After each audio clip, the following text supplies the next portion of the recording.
Assalomu alaykum hurmatli obunachilar. Bugun sizlar bilan men Johor O'rolov oliy matematika fanimizdan navbatdagi darsimizni ko'rib chiqamiz. Ya'ni bugungi darsimizda o'sha funksional va darajali qatorlar bo'yicha mavzuimiz bo'ladi va aynan Maclaurin qatorlar bo'yicha mana trigonometrik funksiyalar uchun formula berilgan. Arc tangents x uchun x minus x ning kubi taqsim 3 plus x ning 5 taqsim 5 xullas hokazo. Demak, trigonometrik funksiyamizda arc tangents x uchun mana shunday yoylar ekan. Demak, bizda oraliq berilgan integralimizni 0.10 mingdan bir aniqlikda hisoblashimiz kerak bo'ladi. Buning uchun nima qilamiz? Bu aniq integral. Demak, bizda mana suratda arc tangents x bor va buni formulasi bor. Ya'ni Maclaurin qatorlarida o'sha formulasi berilgan. Birinchi o'rinda buni formulasini yozib olamiz. 0.12 oralig'ida formulasini yozganimizda x minus x ning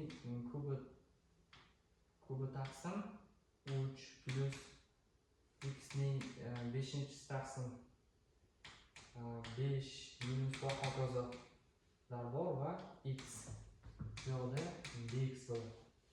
Bu cheksiz ketadi. Va mana shu ifodamizni endi makar dx bo'lganligi uchun bo'lib boradigan bo'lsak, 0.2 oralig'ida 1 minus x ning kvadrat taqsim 3 plus x ning 4-si taqsim 5 bo'ladi. Hokazo. Hozir dx deymiz. Endi demak bundan boshlang'ich oladigan bo'lsak, birdan ozod sondan boshlang'ich x ni o'zi minus x ning kubi taqsim, ya'ni surat x ning x kvadratdan boshlang'ich oladigan bo'lsak, darajasiga 1 qo'shiladi va makraj yoziladi va 3 past makrajga tushgandan keyin 3 bilan ko'payganda 9 hosil bo'ladi. Plus bunda ham xuddi shunday x ning 5-si taqsim 25 va hokazo va oralig'i bor edi buni 0.02 oralig'. Demak, 0.2 oralig'ini qo'yganimizda 0.2 minus 0.2 ning kubi taqsim 9 plus 0.2 ning 5-si taqsim 25 bo'ladi. Minus bo'lishi kerak. Minus baribir endi x larning o'rniga 0 ni qo'yganimizda esa hammasi 0 ketadi. Shuning uchun bu shart emas.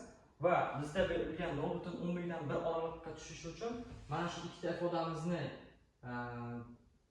ayirmasi yetarli hisoblanadi. Bu o'sha tushunarliroq bo'lishi uchun yozib qo'ydim va buni o'zimiz uchun hisoblab qo'yamiz. Demak, arc tangents x uchun demak